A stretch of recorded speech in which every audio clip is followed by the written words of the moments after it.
Ellen is such a worthless dumbass. Next month, we're getting rid of her. Mark my words. She has no clue it's coming. The voice in the video was unmistakable. Daniel Carter, my boss of 20 years. I stared at my phone screen, my fingers cold against the edges. The video, barely 30 seconds long, showed Daniel at the company's annual staff party, a whiskey glass in hand, standing in the middle of a laughing crowd. My coworkers, people I had worked alongside for decades, some of them chuckled, some shifted uncomfortably, but no one defended me. The video had been sent to me late last night by Liam, a junior analyst I had mentored since his first day. The message attached was short. I thought you should see this before Monday. A sharp, acidic feeling burned in my throat. After 20 years of unwavering commitment to Carter and Phillips Consulting, I was nothing more than a joke to them. I replayed the video, listening to Daniel's words over and over. She's so damn naive.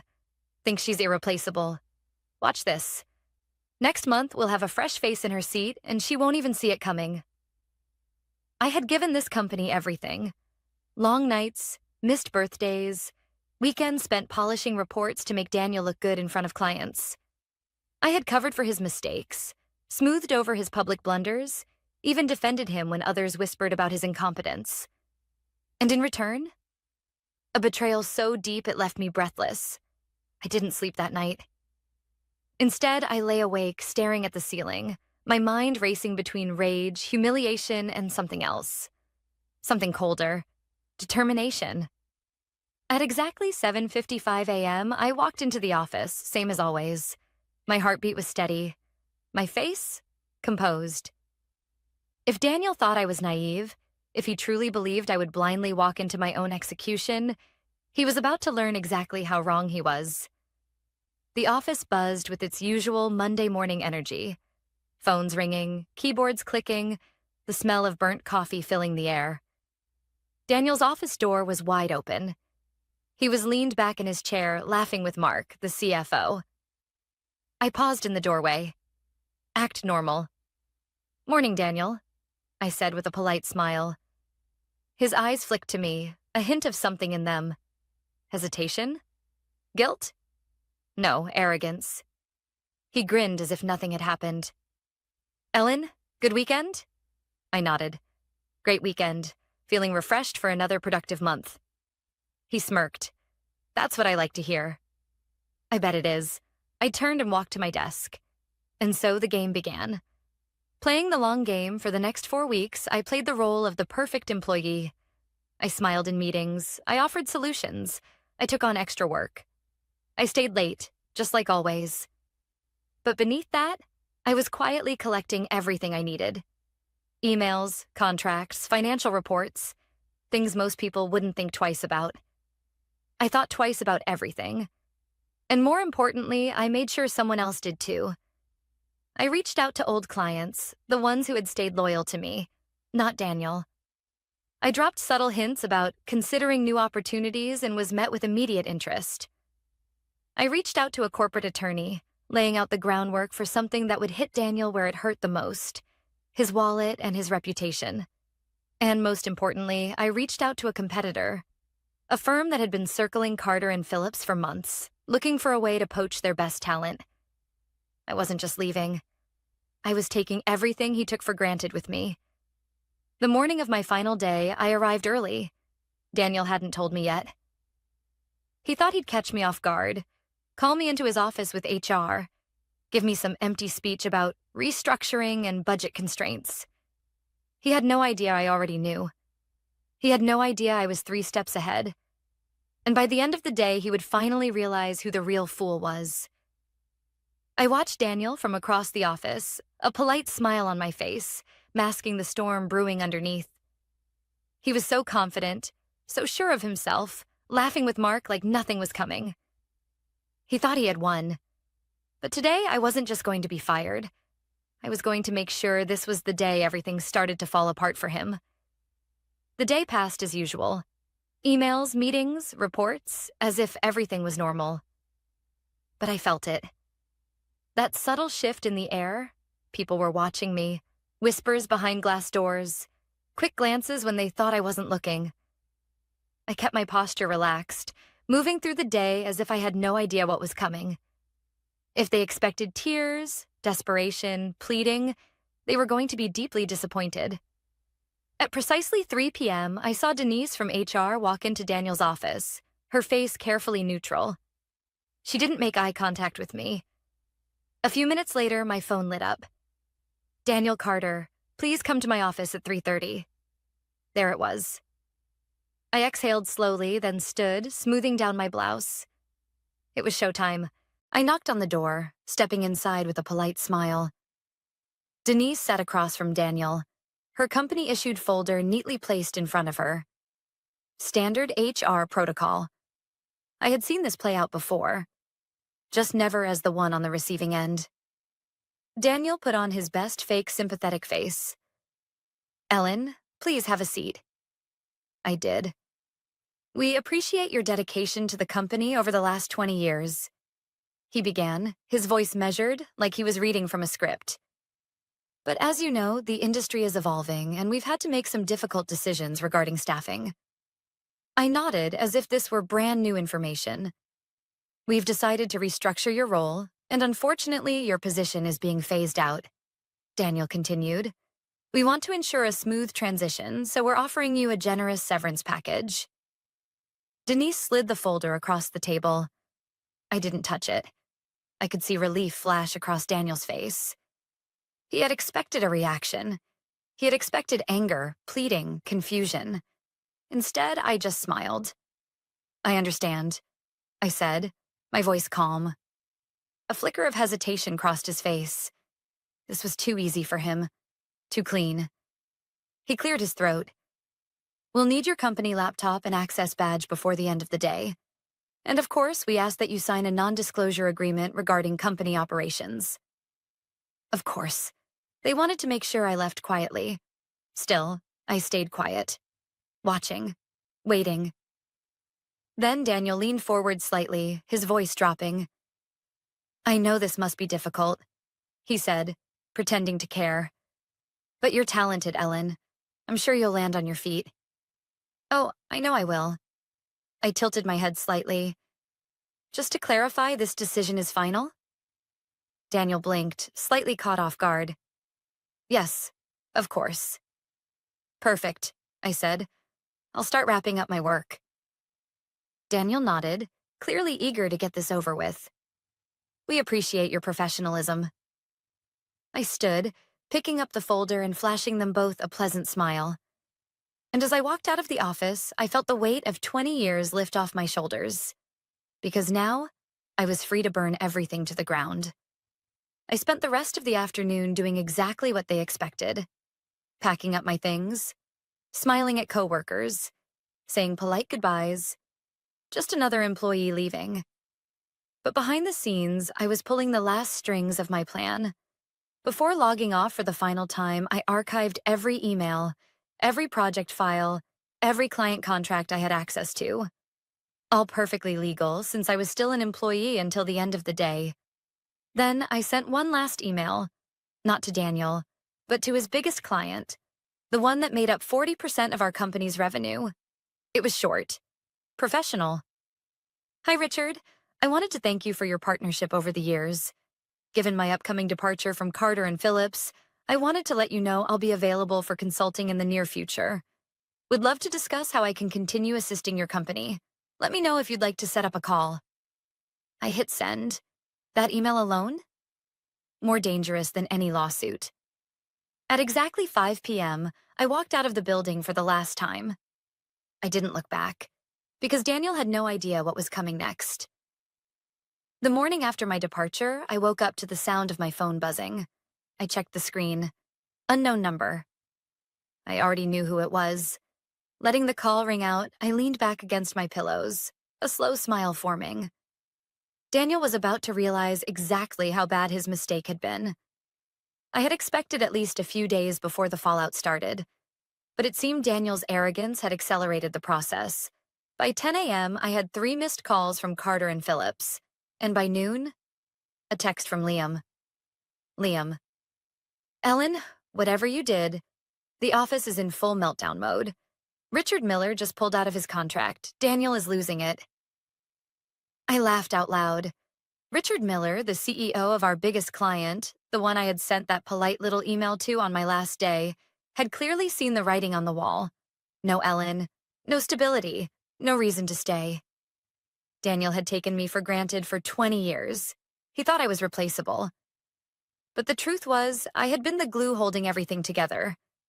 And now, that glue was gone. At 2:30 p.m., another call. This time I answered. "Hello?" I said, my tone calm. A sharp exhale. Then, "Ellen." Daniel's voice was tight, controlled. I just heard about Richard. He mentioned you reached out." "I did," I said simply. A beat of silence. Daniel wasn't used to me being this unbothered. "Listen," he continued, forcing a chuckle. "I think there's been some miscommunication. Richard seemed to think you were leaving to work elsewhere. He got spooked. I'd love to clear things up." Ah, there it was. He wanted me to fix his mess. I leaned back in my chair, twirling my pen between my fingers. "Daniel," I said, voice smooth, "you told everyone I was a worthless dumbass who wouldn't see it coming. Why would you need me now?" Silence. His breathing tightened. He knew exactly what I was referencing. "Ellen," he started again, this time slower, more cautious. "You know that was just office banter?" I cut in, my voice dangerously light. A sharp inhale on his end. "I don't hold grudges, Daniel," I continued. "I just make smart decisions. Richard made one too." I heard him grit his teeth. "Are you working for someone else?" The desperation was starting to creep in now. He was trying to figure out what my next move was. I smiled. "I don't see how that's relevant to you." A long silence. Then, "This isn't a smart play, Ellen," he warned. "We have a lot of mutual contacts in this industry." Ah, the threat. He was trying to intimidate me. He still thought he had the upper hand. And that was his biggest mistake. After hanging up, I didn't waste a second. I pulled out my notes and checked my list. Because Daniel was just the first step. Over the past 4 weeks, I had been in quiet discussions with his biggest competitors, the firms he secretly feared, the ones he laughed off in meetings but constantly tried to undercut in pricing. And one in particular had been very interested in what I had to offer. At 4 p.m., I walked into a sleek office downtown, greeted by a receptionist who already knew my name. 5 minutes later, I sat across from Nathan Pierce, CEO of Sterling and Company. "I'll be honest," Nathan said, leaning forward, eyes sharp. "The moment I heard you were leaving Carter and Phillips, I had my team watching. And after today's news, I think we both know Daniel's ship is sinking." I gave him a knowing smile. "And you want to take advantage of that?" He smirked. "I want to make sure we both win." I already knew the offer was coming, but I didn't just want a job. I wanted leverage. I pulled out the file I had prepared. "These," I said, sliding it across the table, "are projections based on my knowledge of Carter and Phillips's clients, their upcoming renewals, and the weaknesses in their current contracts. If you want to take them down, this is where you start." Nathan flipped through the pages, his expression darkening with satisfaction. Then he looked up at me. "I assume you're not just giving this away for free." I smiled. "No, I'm not." His grin widened. "Let's talk terms."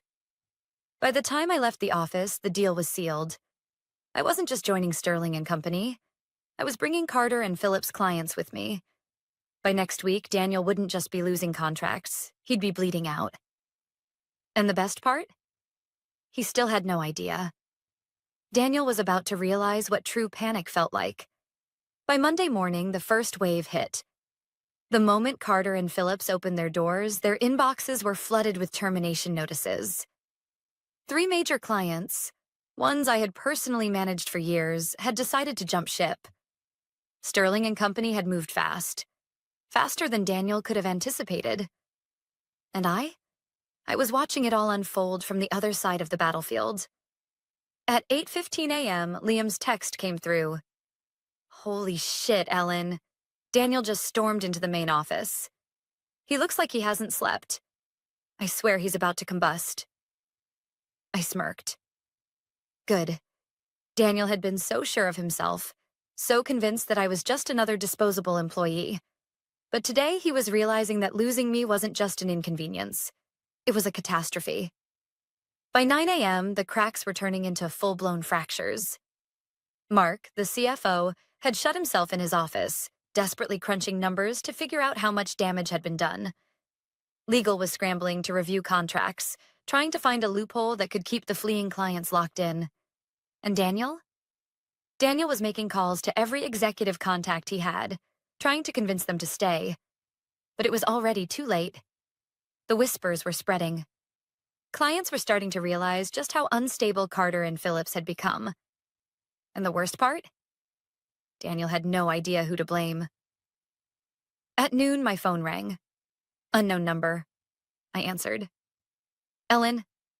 Daniel's voice came through, strained and on edge. I leaned back in my chair. Daniel, to what do I owe the pleasure? He exhaled sharply. I don't know what the hell you've been telling people, but we have a serious problem. I arched an eyebrow, even though he couldn't see me. Oh? What kind of problem? You know damn well what kind. He snapped. Miller's gone. And now 3 other major accounts have pulled out. That's millions in revenue disappearing overnight. I need you to be straight with me. Did you... He stopped himself. He didn't want to say it. Did I orchestrate this? I let the silence drag just long enough for him to sweat. Then I said calmly and carefully, I don't work for Carter and Phillips anymore, Daniel. What happens to your company isn't my concern. A beat of silence. Then, you're working for Sterling, aren't you? His voice had turned sharp. I smiled. I don't see how that's relevant to you. Daniel cursed under his breath. You're making a mistake, Ellen. This industry is small. You don't want to burn bridges. I let out a small laugh. Daniel, you burned that bridge the moment you stood at that party and called me a worthless dumbass in front of the entire company. Silence. And then, for the first time, I heard it in his voice. Fear. He knew. This wasn't bad luck. This was me. I could almost picture him sitting at his desk, his power slipping through his fingers, realization settling in that he had severely underestimated me. And that was just the beginning. By 3 p.m., another update from Liam. Emergency board meeting just got called. The investors are freaking out. There's talk of replacing Daniel. I felt pure satisfaction roll through me. Because that had been part of my plan all along. Daniel had always managed to cover up his incompetence, hiding behind my work, my dedication. But now the ugly truth was out in the open. And in the corporate world, nothing kills a CEO faster than uncertainty and lost revenue. The next morning, I made one final move. I walked into Carter and Phillips, not as an employee, but as a warning. The office was eerily quiet. The usual energy was gone, replaced with tension thick enough to cut with a knife. People looked at me as I walked through the hall, whispering behind their screens. They knew. They all knew. And then I reached Daniel's office. I knocked. Come in, came the gruff response. I stepped inside. Daniel sat at his desk, his tie loosened, dark circles under his eyes. His usual arrogance. Gone. I closed the door behind me and took a seat across from him, mirroring the position we had been in just a week ago when he fired me. How's it going, Daniel? I asked lightly. His jaw clenched. Cut the crap, Ellen. What do you want? I tilted my head. Me? I just wanted to see how you were doing. He let out a bitter laugh. Oh, you know how I'm doing. I smiled. I did. He took a deep breath. Look, if there's a way to fix this, to make this right, what would it take? Ah, there it was. The desperation. The surrender. I leaned forward slightly, keeping my voice soft but firm. There's no fixing this, Daniel. His expression hardened. You think you've won? I stood, smoothing down my blazer. I don't think I've won. I know I have. And then, before walking out of his office for the last time, I turned back and said the final words he never expected to hear. Enjoy unemployment, Daniel. And with that, I walked away, leaving him in the ruins of the empire he once thought was untouchable. Daniel thought he could contain the damage. He thought a few phone calls, a little damage control, maybe even a few empty promises would be enough to stop the bleeding. But by the end of the week, Carter and Phillips wasn't just bleeding. It was hemorrhaging. And now the world was watching it happen in real time. On Friday morning, the headlines hit. Major client exodus at Carter and Phillips, CEO under fire, Sterling and Coa. Acquires key clients in strategic move. Is this the end for C&P? Executive shakeup imminent. Investors lose faith in Daniel Carter's leadership. Every business journal, corporate blog, and financial analyst was covering it. And I was sitting in my brand new office at Sterling and Company, sipping my coffee, watching the empire that Daniel built on arrogance and my hard work crumble into dust. At 10 a.m., my phone buzzed. Liam. You are not going to believe this. Emergency investor meeting. Rumor is they're forcing Daniel out. I leaned back in my chair, smiling to myself. Right on schedule. At 1 p.m., the board called an emergency meeting. Every senior executive, every major investor. And of course, Daniel. For the past week, he had been spiraling, trying and failing to put out the fires. But now the board was done listening to excuses. Gentlemen, Daniel started, forcing his usual smirk. I know things look unstable right now, but I have a plan. Daniel, one of the senior board members interrupted. We've already spoken with the top investors. This isn't up for debate. The smirk vanished. We're losing clients. Our stock has dropped 23%, and Sterling and Company has completely outmaneuvered us. Do you even realize the damage that's been done? Daniel's face darkened. You think this is my fault? A sharp laugh from the other end of the table. You fired the person who was holding this company together, another board member said pointedly. And now she's using everything she built here to destroy you. Daniel's hands tightened into fists. He knew. He knew exactly who had done this to him. And worse, there wasn't a damn thing he could do about it. At 3 p.m., an internal email went out. Effective immediately, Daniel Carter has stepped down as CEO of Carter and Phillips Consulting. An interim leadership team will be announced in the coming weeks.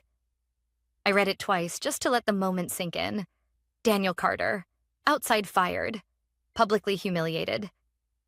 Everything he had spent years building, gone. And yet, it still wasn't enough. At 5:30 p.m., I received an email. From Daniel Carter. Subject, let's talk. Oh, this was going to be good. I opened it. Ellen, I think we both know things have gotten out of control. I won't pretend we've always seen eye to eye, but we worked together for a long time. I know you're behind this. And I think it's time we put this behind us. Let's meet. Desperate, predictable, pathetic. I clicked reply, and I typed, Daniel, there's nothing to discuss. I already told you, this isn't fixable. Enjoy your weekend. Then I hit send, and just like that, I closed the last chapter of Daniel Carter's career, but my story was only just beginning. The storm had passed. Daniel Carter was finished. His empire had crumbled. His reputation was in ruins. And Carter and Phillips? A sinking ship, flailing to survive. But me? I was just getting started. On Monday morning, I stepped into Sterling and Company's headquarters as their newest senior partner, a position I had earned, not because of office politics or because I had played nice with the right people, but because I was the best at what I did. Nathan, the CEO, greeted me in the executive lounge with a firm handshake. Welcome aboard, Ellen, he said. From what I hear, you've already made quite an impact. I smiled. I like to be efficient. He chuckled. Well, you're exactly what we need. The clients you brought in? They trust you. And more importantly, they're ready to grow. I nodded, feeling something I hadn't felt in years. Excitement, possibility, control. This wasn't just a job. This was a fresh start. I should have known Daniel wouldn't disappear quietly. Because later that afternoon, my assistant knocked on my office door. Ellen, she said, hesitating. You have a visitor. I raised an eyebrow. Who? She looked uncomfortable. Daniel Carter. I stared at her for a second, then let out a slow breath. Send him in. A few moments later, Daniel walked in. Or rather, what was left of him. His expensive suits, his cocky smirk, his air of untouchability? Gone. His eyes were tired, his face was drawn, and for the first time in his life, he looked small. I leaned back in my chair, studying him. He didn't sit. He didn't speak. Not right away. Finally, he let out a humorless chuckle. You really did it, huh? I tilted my head. Did what? His jaw clenched. You destroyed me. I didn't correct him, because he wasn't wrong. Instead, I simply said, You destroyed yourself, Daniel. He exhaled sharply. I underestimated you. I nodded. Yes, you did. A long silence stretched between us. Then he said the last thing I ever expected. I need a job. I almost laughed. Almost. Instead, I just stared at him. Daniel Carter, the man who had mocked me, humiliated me, called me a worthless dumbass to an entire room of people. And now? He was standing in front of me, begging. It was poetic. Perfect. I could have crushed him in that moment. I could have humiliated him, dragged him through the mud, made him feel just a fraction of what I had felt. But instead, I just stood, walked over to him, and met his defeated gaze. No, Daniel, I said, my voice calm. You don't need a job. You need a lesson. His eyes darkened, but he said nothing. I smiled. Cold, knowing. Good luck, Daniel. Then I turned, walked back to my desk, and just like that, I dismissed him. For good. That night, I sat in my new office, staring out at the city skyline. Everything felt different now. For the first time in 20 years, I wasn't just someone else's employee. I was the one in control. I thought back to that humiliating night. The video, the laughter, the betrayal. And now, I wasn't just Ellen, the disposable employee. I was Ellen, the woman who built her own future. The woman who proved that loyalty should never be given to those who don't deserve it. The woman who knew her own worth. I smiled to myself, picked up my glass of wine, and whispered the words Daniel Carter had never seen coming. I win.